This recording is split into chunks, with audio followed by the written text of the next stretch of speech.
आरंभ करते हैं।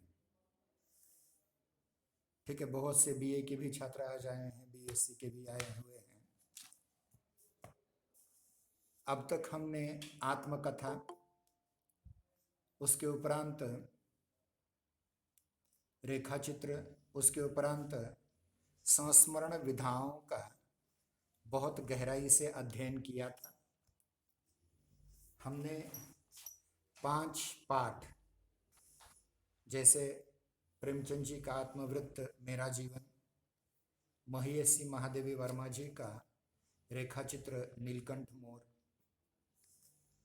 पद्मा सचदेव जी का संस्मरण कमला, और उसके उपरांत आचार्य हजारी प्रसाद द्विवेदी जी का ललित निबंध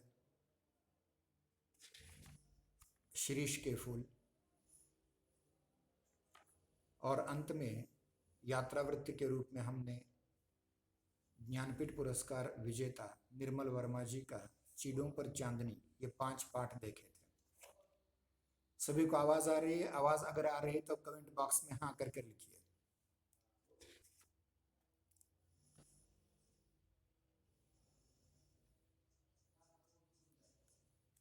ठीक है। आत्मकथा या आत्मवृत्त क्या होता है, उसके उपरांत रेखाचित्र क्या होता है, संस्मरण क्या होता है, यात्रावृत्त क्या होता है, ललित निबंध क्या होते हैं, इस पर हम चर्चा कर रहे हैं। इसमें से हमने आत्मकथा, दूसरा रेखाचित्र, तीसरा संस्मरण, ये विधाएं हमने देखी हैं। आज हम निबंध इस विधा की ओर जा रहे हैं। निबंध यह विधा आपने बचपन से पढ़ी हुई है। संस्कृत में कहा जाता है नितराम बद्ध, अर्थात जो नियमों से पूरी तरह से आबद्ध हो, जिसमें कल्पना का कोई स्थान न हो, जिसमें संस्कृति और अन्य विधायक तत्वों के द्वारा जो आबद्ध हो, उसको निबंध कहा जाता है। निबंध यह बहुत महत्वपूर्ण विधा है।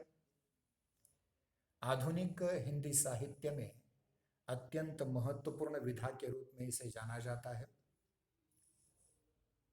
आचार्य शिवदान सिंह चौहान ने इसे गद्य का एक शक्तिशाली स्वरूप माना है।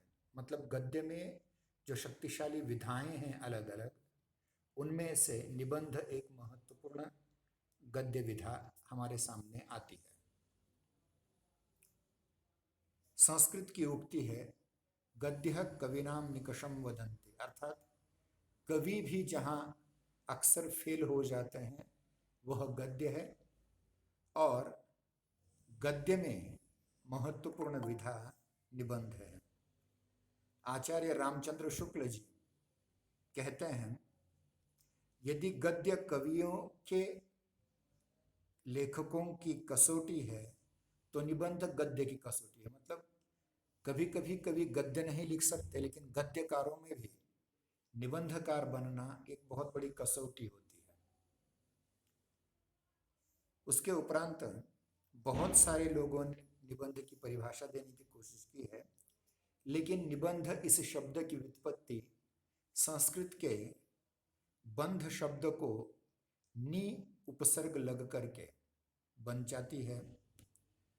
नी अधिक बंध अधिक खय प्रत्यय से निबंध शब्द का निर्माण होता है, व्युत्पत्ति होती है, जिसका अर्थ होता है बांधना, रोकना और संग्रह करना। एक विधा के रूप में इसका व्युत्पत्तिगत अर्थ विचारों के विशेष ढंग से, विचारों को विशेष ढंग से, विशेष दृष्टियों से भली भांति बांधकर प्रस्तुत करना लिया जा सकता है। फिर से कहता हूं, विचारों को एक विशेष ढंग से, विशेष दृष्टियों से भली भांति बांधकर प्रस्तुत करना निबंध है।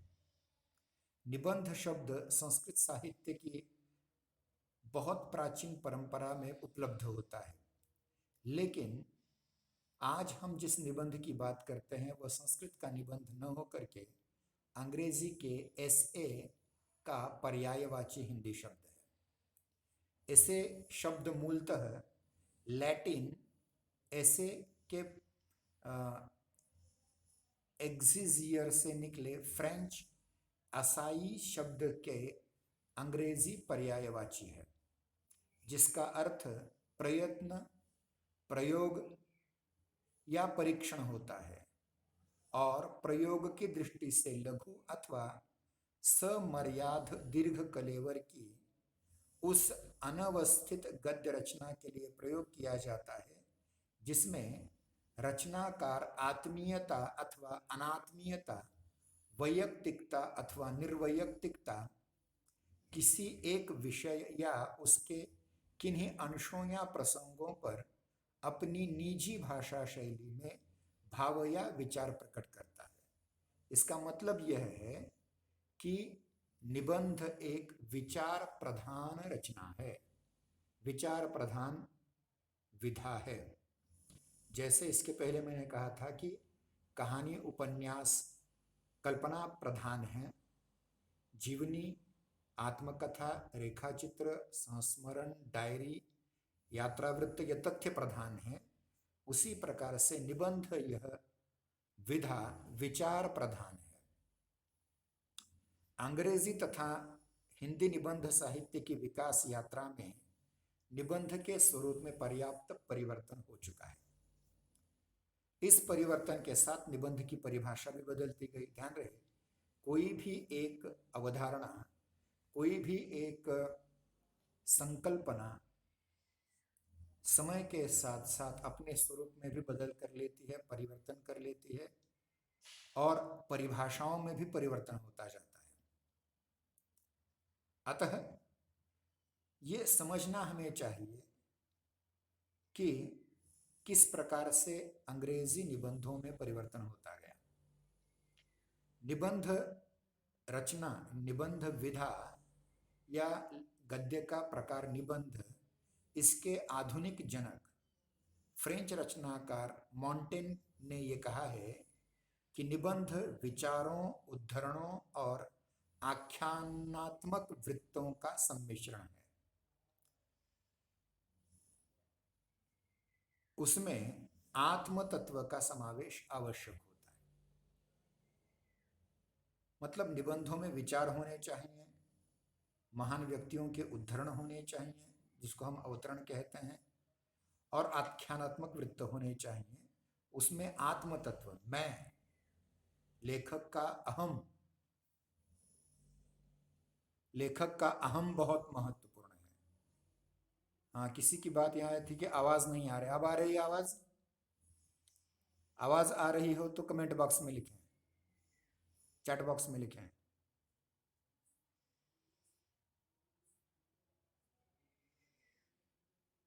ठीक है, आगे चलते हैं।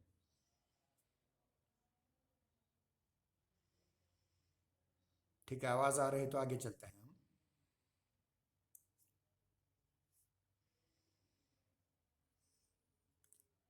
अंग्रेजी के पहले निबंधकार जिन्होंने अंग्रेजी में निबंध विधा को पर्याप्त महत्व प्राप्त करवा दिया वो हैं बेकन। बेकन के अनुसार निबंध कुछ इने गिने चुने पृष्ठों के लघु विस्तार में होना चाहिए। मतलब वो लंबा नहीं होना चाहिए। निबंध शांत होना चाहिए, अनंत नहीं होना चाहिए, कम पृष्ठों में होना चाहिए, जिसमें सारगर्भित ठोस विचारों का निर्देश हो और ये विचार अधिक विस्तार में प्रकट न किए गए हों। मतलब विचार तो प्रकट करने हैं मगर वो संक्षेप में प्रकट करने हैं, उसे बढ़ा चढ़ाना नहीं चाहिए। एक अन्य अंग्रेजी निबंधकार डॉक्टर जॉनसन लिखते हैं, निबंध मानसिक जगत की विशृंखल विचार तरंग है, एक असंगठित, अपरिपक्व और अनियमित विचार खंड है। मतलब मनुष्य के मन में जो विचार आते हैं वो संगठन रूप से हो ही ऐसा नहीं हो, वो कुछ बिखरे भी हो सकते हैं।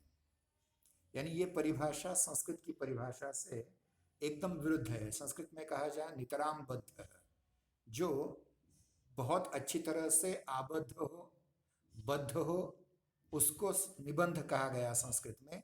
किंतु डॉक्टर जॉनसन ने जो परिभाषा दी है वह इसके बिल्कुल विरुद्ध है। फिर से उनकी परिभाषा में आपके सम्मुख कहता हूं।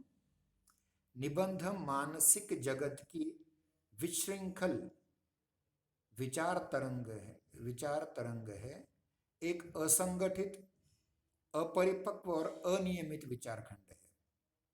एक अन्य विद्वान प्रिस्टले ने निबंध की सूत्रात्मक परिभाषा देते हुए लिखा है, निबंध मौलिक व्यक्तित्व की एक समुचित अभिव्यक्ति है। अलेक्जेंडर स्मिथ ने लिखा है, निबंध प्रगीत की भांति किसी व्यक्तिगत अनुभूति, मानसिक परिस्थिति विशेष से संबंध रहता है। निबंध मानसिक स्थिति को केंद्रित करके लिखा जाता है, ठीक वैसे ही जैसे रेशम के कीड़े के चारों ओर एक कोश होता है, उसी प्रकार से निबंध के चारों ओर विचार होते हैं, अनुभूति होती है, मानसिक स्थिति होती है। हिंदी के सुप्रसिद्ध निबंधकार आचार्य रामचंद्र शुक्ल ने निबंध के स्वरूप पर व्यापक चर्चा की है, और ये व्यापक चर्चा करते समय वे कहते हैं, संसार की हर बात और सब बातों से संबद्ध है। अपने अपने मानसिक संगठन के अनुसार किसी का मन किसी दूसरे संबंध के सूत्र पर दौड़ता है, किसी किसी का किसी और पर। ये संबंध एक दूसरे से नथे हुए हैं, अर्थात स्टेपल किए हुए हैं, एक दूसरे से आबद्ध हैं, संबद्ध हैं। पत्तों के भीतर के नसों के समान चारों ओर बिखरे हुए हैं, एक जाल के रूप में फैले हुए हैं।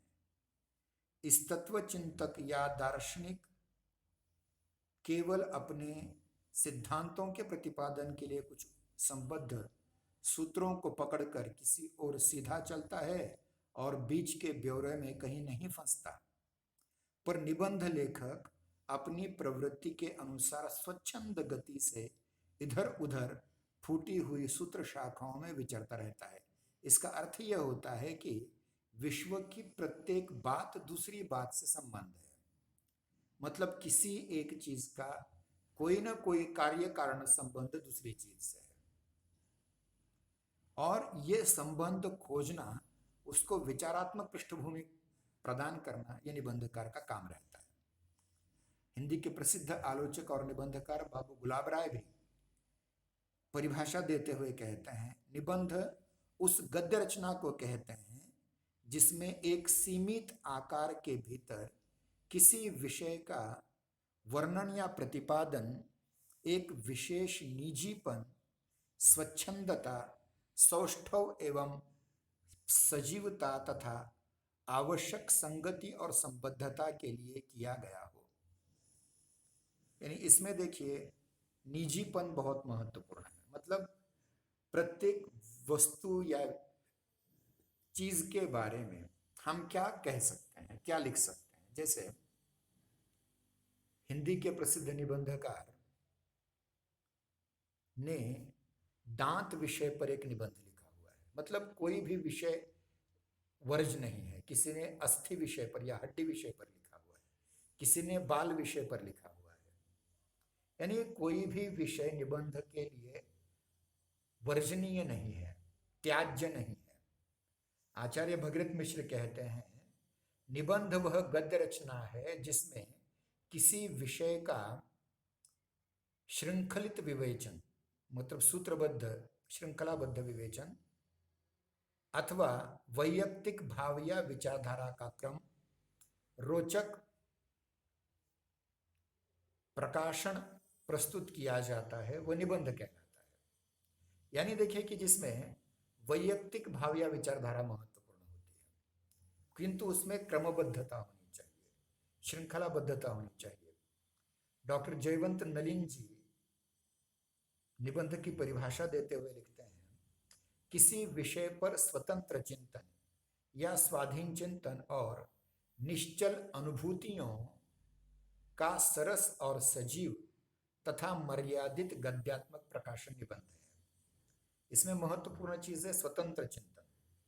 मतलब समझिए किसी एक वस्तु के बारे में किसी अन्य व्यक्ति के कोई विचार है, वैसे ही विचार हमारे होंगे ऐसा नहीं है।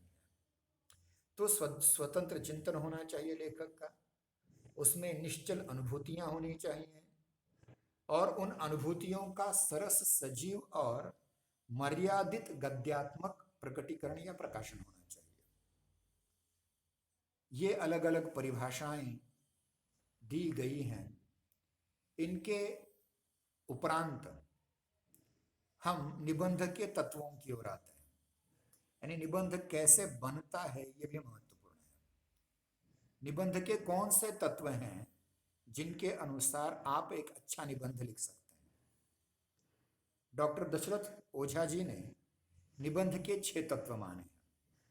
पहला तत्व है गद्य रचना, दूसरा लेखक का व्यक्तित्व, तीसरा एक सूत्रता, जिस विषय पर निबंध लिख रहे हैं वो अंत तक एक सूत्र में हो, कहीं उसका विषय भटक न जाए, रोचकता, भावों का पुट और औपचारिकता का अभाव। डॉक्टर दान बहादुर पाठक जी ने निबंध के 7 तत्व बताए हैं। व्यक्तित्व, विचार स्वातंत्र्य, लघु आकार, एक सूत्रता, निजी अनुभूति या अपनी अनुभूति, सजीव भाषा शैली और प्रभाव उत्पादकता। डॉक्टर द्वारिका प्रसाद सक्सेना ने भी निबंध के 5 तत्व बताए हैं।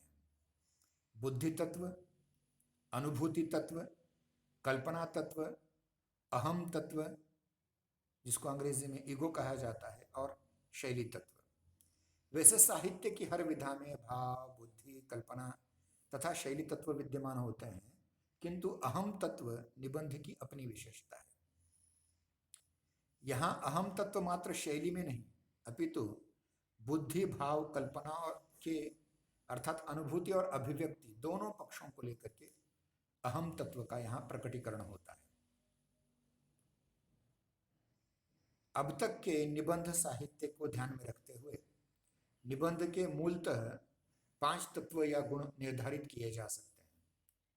पहला तत्व है विषय और आकार में अन्विति। अन्विति मतलब एक सूत्रता, यानी विषय बहुत बड़ा नहीं होना चाहिए और जो जिन विचारों के आधार पर आप लिख रहे हैं वो विचार भी इतने ज्यादा नहीं होने चाहिए कि उसके लिए बहुत बड़ा पोथा बना जाए। संक्षेप में हो, कम हो। स्वाधीन चिंतन, लेखक का अपना स्वतंत्र चिंतन होना चाहिए। निजी अनुभूति, लेखक की अपनी स्वयं की अनुभूति या अनुभव उसमें होना चाहिए।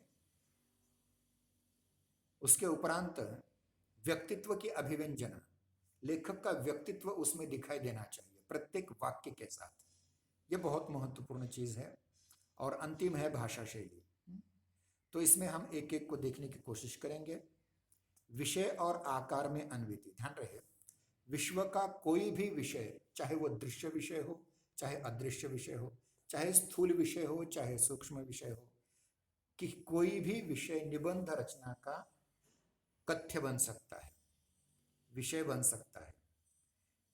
मतलब आप घंटी पर निबंध लिख सकते हैं, आप साइकिल पर निबंध लिख सकते हैं, आप घास पर निबंध लिख सकते हैं, आप आकाश पर निबंध लिख सकते हैं, आप रंग पर निबंध लिख सकते हैं, आप कोरोना पर निबंध लिख सकते हैं, आप बुखार पर निबंध लिख सकते हैं, आप किसी एक वायरस पर निबंध लिख सकते हैं, आप बड़े से बड़े व्यक्तित्व पर निबंध लिख सकते हैं, जैसे राम पर, मर्यादा पुरुषोत्तम रामचंद्र जी हैं, श्री कृष्ण हैं, महर्षि दयानंद सरस्वती हैं, स्वामी विवेकानंद हैं, सल्लल्लाहु अलैहि वसल्लम, मोहम्मद पैगंबर साहब हैं। कोई धर्म का विषय हो, मूर्ति हो, चित्र हो, कोई भी विषय निबंध के लिए त्याज्य नहीं है। किसी भी विषय पर आप निबंध लिख सकते हैं। नातेदारी पर लिख सकते हैं, माता जी पर लिख सकते हैं, पिताजी पर लिख सकते हैं, भाई बहनों पर लिख सकते हैं, अध्यापक पर लिख सकते हैं, भाषा पर लिख सकते हैं। आपकी पसंद का कोई भी विषय हो, उस विषय पर आप लिख सकते हैं। लेकिन इस विषय चयन में सबसे महत्वपूर्ण बात ये ध्यान में रखनी है कि निबंधकार किसी विशेष विषय विशेष का विस्तृत विश्लेषणात्मक अनुशीलन नहीं करता, अपितु उसके केवल एक संवेदन खंड को उठाता है। मतलब समझिए, किसी को महाभारत का पात्र कर्ण बहुत अच्छा लगता है, कर्ण, लेकिन कर्ण का पूरे जीवन पर आप निबंध नहीं लिखेंगे। आप लिख सकते हैं कर्ण की दानशूरता, कर्ण का शौर्य, इस प्रकार से आप निबंध लिख सकते हैं। यानी किसी एक संवेदन खंड को ही प्रस्तुत किया जा सकता है। इसलिए निबंध प्रगीत के समान ही संक्षिप्त होते हैं। जिस प्रकार गीत होते हैं, गेय गीत, जैसे फिल्मी गीत होते हैं या अन्य गीत होते हैं, जैसे गीत संक्षिप्त होते हैं, कम शब्दों में अधिक कहना। जैसे संत कबीर के दोहे के बारे में या बिहारी के दोहे के बारे में कहा जाता है, सतसैया के दोहरे अरुणाबक के तीर, देखने में छोटे लागत घाव करत गंभीर। मतलब दिखने में छोटा होना चाहिए वो, लेकिन उसके पीछे चिंतन बहुत ज्यादा होना चाहिए, जिसको लेकर के निबंध लिखे जा सकते हैं। जीवन को समग्र रूप से कभी भी निबंध स्वीकारता नहीं है, अपितु जीवन के किसी एक अंग को, किसी एक अंश को लेकर के ही वह चर्चा करता है, उस पर बात की जा सकती है। निबंध की संक्षिप्तता अपने आप में स्वतः पूर्ण संजोई होती है। मतलब उसमें संक्षेप होता है, विस्तार नहीं होता। उसका आकार किसी विषय पर निर्भर करता है। कुछ लोग निबंध की शब्द रचना, मतलब शब्द संख्या पर जाते हैं। जैसे कि हर्बर्ट रीड नाम के एक अंग्रेजी निबंधकार ने यह कहा था कि कोई भी निबंध की संख्या कितनी होनी चाहिए? कम से कम 350 शब्द, शब्द मर्यादा, कम से कम 350 शब्द और अधिक से अधिक 5000 शब्द। कम से कम 350 शब्द और अधिक से अधिक 5000 शब्दों के अंतर्गत ही इसकी शब्द मर्यादा सीमित करनी चाहिए। लेकिन ध्यान रहे कि निबंध किसी विचार का संक्षिप्तीकरण भी नहीं है। विचार समग्र उसमें आने चाहिए, परंतु शब्द कम हो। कुछ लोग ऐसे कहते हैं कि संक्षिप्त क्यों होना चाहिए, निबंध संक्षिप्त क्यों होना चाहिए? इसका कारण वे बताते हैं कि निबंध संक्षिप्त अगर है तो वह अन्विति बनाए रखता है, एक सूत्रता बनाए रखता है। अगर निबंध बहुत बड़ा हो गया तो उसमें एक सूत्रता या अन्विति बनी नहीं रहती। उसकी संक्षिप्तता, लेकिन उस पर संक्षिप्तता बलात्धोपी हुई नहीं होनी चाहिए, जबरदस्ती करनी नहीं चाहिए। जैसे विचार आपके मन में आ जाते हैं किसी एक वस्तु या किसी एक घटना या किसी व्यक्ति के प्रति, तो उसको लेकर के आपके सारे भाव उसमें आने चाहिए। और यह भी जानना चाहिए कि अनावश्यक फैलाव भी न हो, अनावश्यक शब्द ज्यादा भी प्रयुक्त न हो। समानुपातिक आकार का फैलाव, सम्यक विवेचन और संबद्ध विचार श्रृंखला पूर्णतः निबंध की विशेषता है। क्या होना चाहिए? उसमें अनुपात होना चाहिए, अनुपातिक आकार उसका होना चाहिए, फैलाव होना चाहिए, सम्यक विवेचन होना चाहिए और संबद्ध विचार श्रृंखला पूर्णतः निबंध की विशेषताएं आ जाती हैं। दूसरी चीज है स्वाधीन चिंतन। देखिए, निबंध का सबसे महत्वपूर्ण तत्व अगर कोई है तो वो विचार तत्व है, और ये विचार स्वयं के होने चाहिए। प्रसिद्ध कवि रामधारी सिंह दिनकर जी कहते हैं कि सच्चा साहित्यकार या सच्चा निबंधकार वही हो सकता है जो अपना मारा हुआ शिकार खुद खाए, दूसरों के शिकार को, उनकी झूठन को लेकर के न चले। उसी प्रकार से निबंध में स्वाधीन चिंतन होना चाहिए, अपना चिंतन होना चाहिए। किसी दूसरे के चिंतन को अपने शब्दों में डाल करके प्रस्तुत करना, ये वांग्मयीन चोरी है, चोरी मात्र है। तो ये चोरी विचारों की न करें, अपने विचार हों। आचार्य रामचंद्र शुक्ल जी ने इस बारे में लिखा है कि मानसिक श्रम साध्य नूतन उपलब्धि निबंध है। मतलब इसके लिए बहुत श्रम करना पड़ता है, मानसिक श्रम, बौद्धिक श्रम करना पड़ता है। और बौद्धिक श्रम करते करते करते जो एक नई उपलब्धि प्राप्त होती है, वह निबंध होता है। निबंध में विचार तत्व की विषय और विवेचन दोनों की दृष्टियों से अपेक्षा है। मतलब विचार इसमें केंद्र में होने चाहिए, कोई एक विचार होना चाहिए। अर्थात निबंध का केंद्रीय बिंदु ये विचार होता है। निबंध की रचना में विचार तत्व अन्य विधाओं से पृथक चिंतन के रूप में विद्यमान होता है। निबंध में वैयक्तिकता का रेखांकन इसलिए होता है कि प्रत्येक निबंधकार की अपनी स्वयं की सोचने की शक्ति है, विचार करने की शक्ति है, और उसी विचार को वो निबंध के रूप में डाल देता है। दूसरों के विचार से बने हुए निबंध अपने निबंध के आधार नहीं बन सकते। निबंधकार का चिंतन स्वाधीन स्वतंत्र होना चाहिए, उसके निजी विचार होने चाहिए, उसके अपने तर्क होने चाहिए, उसके अपने वितर्क होने चाहिए, उसका अपना जीवन दर्शन होना चाहिए। जीवन दर्शन का मतलब है फिलॉसफी। उसका अपना तत्व ज्ञान होना चाहिए जिसके आधार पर वो कुछ लोगों से कह सके। वह अलग अलग विचारों की अलग अलग घटनाओं की व्याख्या करने में सक्षम होना चाहिए। उसे परीक्षण की शक्ति उसमें होनी चाहिए, क्योंकि एक ही चीज है, एक ही चीज के बारे में अलग अलग लोगों के अलग अलग मत होते हैं। जैसे आज 17 सितंबर हैदराबाद मुक्ति संग्राम दिन है, तो इसमें हैदराबाद को स्वतंत्र करने में किसकी भूमिका रही? कोई कहता है स्टेट कांग्रेस की रही, कोई कहता है वंदे मातरम आंदोलन की रही, कोई कहता है कि डॉक्टर बाबा साहब अम्बेडकर की रही, कोई कहता है स्वतंत्र वीर सावरकर की रही, कोई कहता है आर्य समाज की रही। कहना अलग है, लेकिन उसके लिए प्रमाण देना बहुत महत्वपूर्ण है। मतलब कोई एक घटना होती है, कोई एक आंदोलन होता है, तो उसके पीछे कोई एक व्यक्ति नहीं, अनेक होते हैं, और उसमें से जो सबसे ज्यादा प्रभावशाली होता है उसका चयन करना चाहिए। इस प्रकार परीक्षण करने की कुवत हमारी बुद्धि में होनी चाहिए, तभी हमारे विचार निजी विचार कहला सकते हैं। निबंध में विचारों और भावों का गुम्फन होता है। मतलब निबंध विचार प्रधान है, इसका अर्थ यह नहीं कि उसको भावों से अलग रखें। मनुष्य के जीवन में जो सेंटिमेंट्स आते हैं, जो भाव आते हैं, भावनाएं आती हैं, वो भी महत्वपूर्ण है, और इन्हीं भाव भावनाओं को लेकर के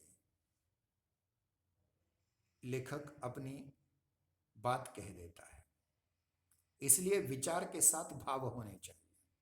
केवल विचार हो तो वह तत्वज्ञान बन जाएगा, केवल भाव हो तो वह गाली भी बन सकती है।